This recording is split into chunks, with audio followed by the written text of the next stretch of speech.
I'm here in Aberdulloch at Riverside Cottage with Rob. It's a fantastic transformation. Last time I was here, it was quite a different property. Tell us what you've done to the property to create this, Rob. You know, a fair bit of work here. The main work was in the kitchen. As you can see, we've done put an island in here. There was a wall coming across here, which didn't get a very good space. Yeah, we had like a little tiny area over there, which was like a corridor, and then a small kitchen. So we've opened that up. Put a nice big island in, and obviously a nice feature kitchen. And there's so much space. Yeah, exactly. When we had our wall here, it was coming up to right to here. Yeah, so across here then. Yeah, and you had a little narrow walkway through there, and it was just very poor layout. So what's your target audience with this? I suppose it pretty much is very universal, because in the village that we're in here, there's a lovely little cafe just up the road, a very highbrow cafe up there. There's the golf. That's a driving range here, isn't it? Yeah, golf range right behind us. We've got the river for the fishing. Yeah. And there's also lots of local amenities like the caves around here. Danny Rogoff Caves. Danny Rogoff Caves. So there's lots and lots for families to do. There's lots for individuals to do. So I suppose the audience is quite varied and quite widespread. But by doing the kitchen, for example, just like this, you know, you could quite happily have 12, 15 people in this kitchen in a sort of party or a social gathering situation. So it looks absolutely incredible. I'm just blown away by the transformation. Tell us about the rest of the property. What else you've had to do in order to create this? Mostly it was just decorating, apart from we had quite a lot of damp issues. The people who had it before, there was like tiles missing off the roof. There was a guttering issue on the side of the house. They like piled up soil and stuff, which was like above the DPC, which was just soaking up into the wall. So we've obviously scraped all that away. We've damp injected the walls. We've hacked off inside as well and injected that, re-rendered it, renewed the bathroom upstairs. We've also bricked up the back door over there and put a lovely wet room in there. The garden, we've had new fencing, nice sandstone slab right the way from the back down to the front. We put a gazebo with a hot tub out there.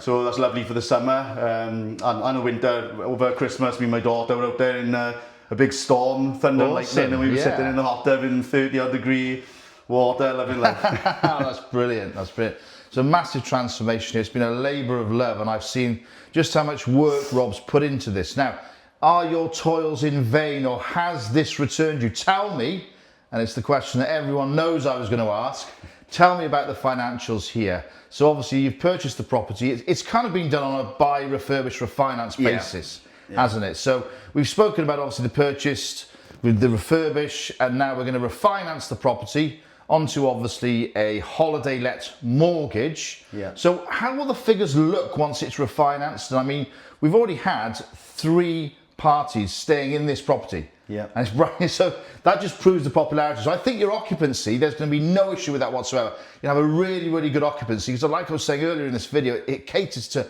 all different scenarios, business people, contractors, families, parties, whatever the case is. So how do you foresee the figures looking, Rob, for the future, and what sort of occupancy, etc.? Just run me through them. So we purchased it for 93,000. We planned on spending 40 to 50,000. I think the refurbishment ended up costing us a little bit under what we originally planned, but we didn't do the re-rendering or a new roof, just because we didn't really need to do it. When we refinance it now, I've managed to get an 80% loan to value refinancing holiday let on it, so mortgage, which I think will give us about 180,000 out of it. You've got to pay an investor back some money, but then that gives me around 80,000 then to move on to the next property, which I was talking about earlier on, which is the shop in Neathan.